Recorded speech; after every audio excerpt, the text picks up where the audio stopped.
tie-in amid international pressure to stop the crackdown on opposition in his country. Gaddafi told reporters from Turkish state TV last night that the Libyan people will take up arms and fight against Western powers if they try to enforce a no-fly zone over their country. Now, this comes just hours before Libya's deputy foreign minister told CNN that a no-fly zone would amount to an act of war. Former Undersecretary of State Nicholas Burns joins us this morning with more on this situation. So we're hearing Gaddafi ratchet up the pressure this morning, but what are his options right now in your estimation? I think Gaddafi's in a very difficult situation. You know, he's lost the eastern part of his country. There's a rebel army advancing slowly but surely on Tripoli. His back's to the wall.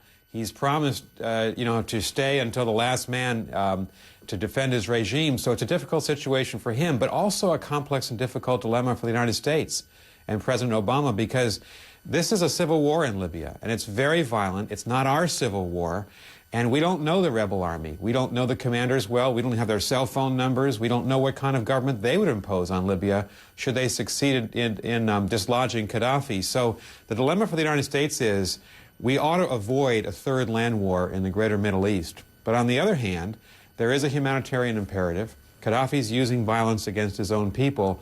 If we can deploy our naval and air assets, at least to rush food and medical aid to people in the eastern part of Libya, if we can use that force to intimidate Gaddafi, not by invading, but by threatening, that might be something that the United States and the European leaders should agree to this week. Okay, so a couple of questions. We're making the distinction between Western powers versus the United States. Obviously, this would not be something we would take on unilaterally, even if it was just the humanitarian aspect, correct?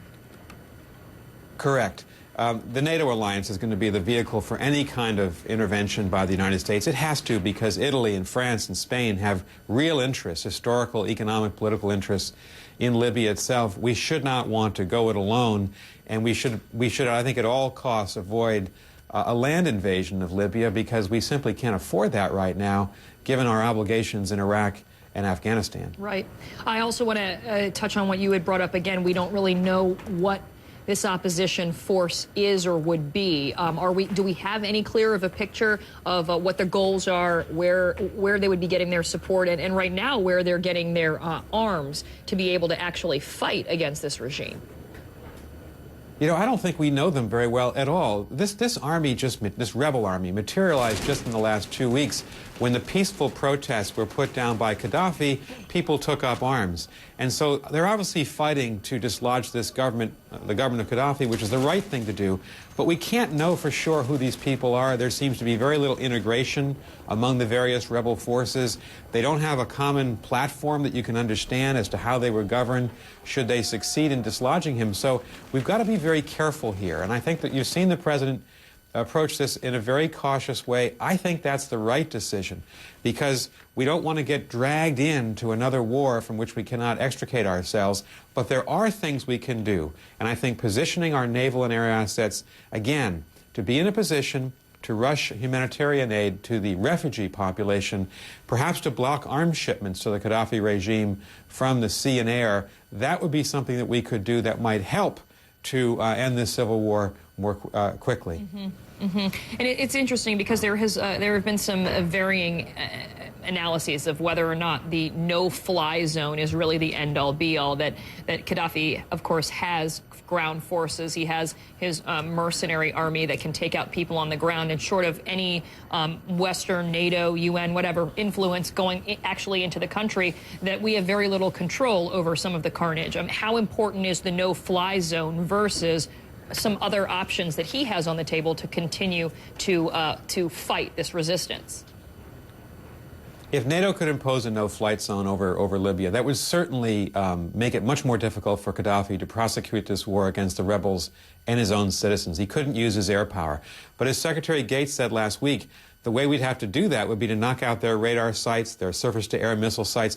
We would become a protagonist in this war. We'd be essentially taking sides in a civil war. And the other complication is that NATO operates by consensus. All 28 countries have to agree, and at least now Turkey and Germany seem to be very cool in this idea. Could you get a Security Council resolution in New York to give it credibility? Well, China and Russia might veto it. So it may be a situation like Kosovo in 1999, where the United States and a few countries, NATO perhaps if it can be unified, would have to act without a Security Council authorization, even if NATO was united. So there's all sorts of political impediments. The world is not united. The Arab League hasn't spoken on behalf of a no-flight zone, but the Gulf Cooperation Council, the Gulf states have. Right. So a very complex, confused political situation right now for the president. Strategically for the United States, how important is Libya? I think you have to say, you look at this whole map of the Middle East and what's been happening in the last 2 months, Egypt's vital. Saudi Arabia is vital. Libya, I wouldn't say that Libya on its own is vital. What's important to us here, I think, is the humanitarian imperative. There are people suffering in Libya because of the brutal and cynical actions of the Gaddafi regime. That's our interest. But that shouldn't drag us into a land war. It shouldn't make us a participant in this war. We've got to be cautious about using our power selectively to help individuals, to help the citizens of Libya, but not to become part of the civil war itself. Tricky balance, as we've learned from past situations. Nicholas Burns, former Undersecretary of State, now professor at Harvard's Kennedy School of Government. Thanks for joining us this morning.